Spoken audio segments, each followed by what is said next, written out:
Hey everybody, it's Pete. I think pretty much anyone who knows that we do elections know that we obviously are very busy on election day.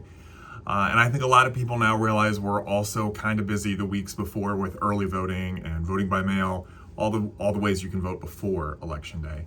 But to kind of start for today's episode, just wanted to talk about what exactly the election office does from the beginning of the process all the way till after election, counting the votes and certifying the election, just generally. So what exactly the election office does to get an election up and going and run. These are all things we're going to talk about more in depth as we go through this, but wanted to kind of do a timeline of how the election process works. So, the first step that we have is obviously candidates getting on the ballot. So here in Illinois, that involves usually petition process where candidates have so long to get signatures of voters to get their names on the ballot. We are usually who they file with. Some of the local races file in their local clerk's offices like cities, townships, some of the special districts. But we certainly assist them in that process and making sure that they know the number of signatures they need, what type of petitions they need to turn in, what the deadlines are. And then once that's done, we obviously have to create the ballot. And whether that's the local clerks certifying to us who the candidates are, and then we create the ballot, or just from the filings that we get in our office ourselves and creating the ballot from that. So we obviously add everybody's name, make sure we've got all the offices listed, double check the vote fors, and then we have to start assigning each different ballot style to the appropriate voters, proof all that, and make sure that everything's right. But once we've got the ballot ready to go, then as we talked about the last couple episodes, obviously we are updating voter registrations continuously through the whole process, but we want to make sure that we apply the ballot styles to everybody that's registered and then keep that registration up to date. We're also then going to have to start doing our logic testing. So one of the things we have to do is test every single machine. We have ballots run through. We're going to make sure that the machine's working correctly. We're going to make sure that it's counting votes correctly. We're going to make sure that nothing, hopefully, will get in the way of those machines working well on election day. We have a public test before every election where a certain number of precincts are run through for the public to see so they can make sure everything looks good there. Then once we get close enough, it will be time to actually start voting with early voting, vote by mail. Obviously, we've got the vote center now, which is pretty popular. So we're actually, if you consider that a precinct, one of the busiest precincts in the county with early voting.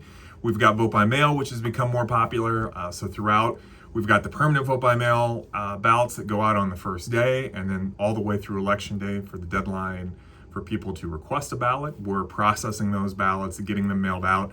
They're coming back in. We're working with judges from both political parties to verify signatures, make sure that everything looks correct, getting those ballots counted as well. And then throughout that whole time that we're voting, we're also working on getting our election judges assigned, getting them trained, making sure we have enough in every polling place. We're working with the townships to make sure that the polling places are ready to go for election day and reminding them that they've got to be opened by 5 a.m. on election day. We have to get all the supplies and paperwork and forms and signage ready, packed up, sent out to the polling places before election day so the judges have it on election day. And then when it's finally election day, we're kind of the ultimate troubleshooting spot for the county.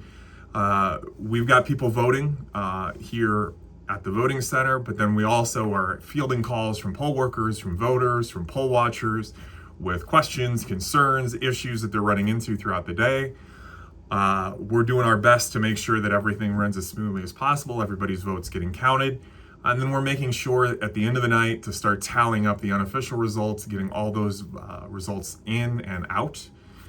But then after election day, we're still not done. We've got a few week period there where we are processing any vote by mails that come in after election day but are valid postmarks.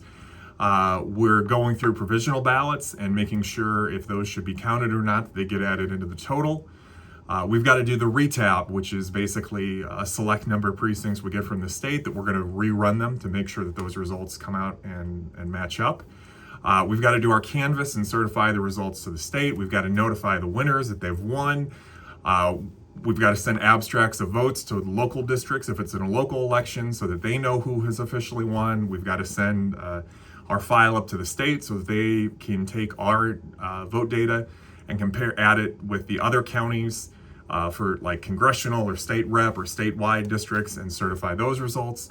And then afterwards, we've got to do all sorts of reporting to the state and federal government on how the election went, what the totals were, how things worked out, and get all the proper documentation stored for the amount of time that we've got to keep it for anybody that wants to come back and double check the election. So this is a months-long process.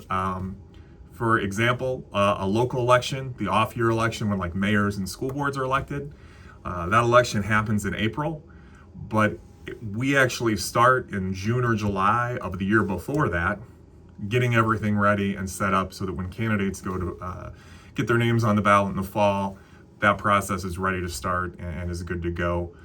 For a primary election, you know, those candidates usually start about the Labor Day before the primary in March. And then basically for a general election, presidential, governor race, as soon as the primary is over, we're almost starting with prep work for it. So elections seem like maybe they're just a short thing, a one-day thing, but when you actually start diving into the timeline, there's months involved, there's a lot of work involved. My staff's great.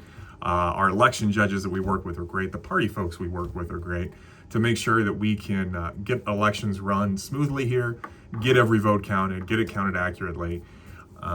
So yeah, like I said, I kind of just wanted to walk through that whole process of how elections are planned for and the steps we're taking to get them done. And then, like I said, throughout the rest of the series, we're going to zero in on some of those topics and things I didn't even bring up and dive into it specifically. But that's it for today, so thanks for watching.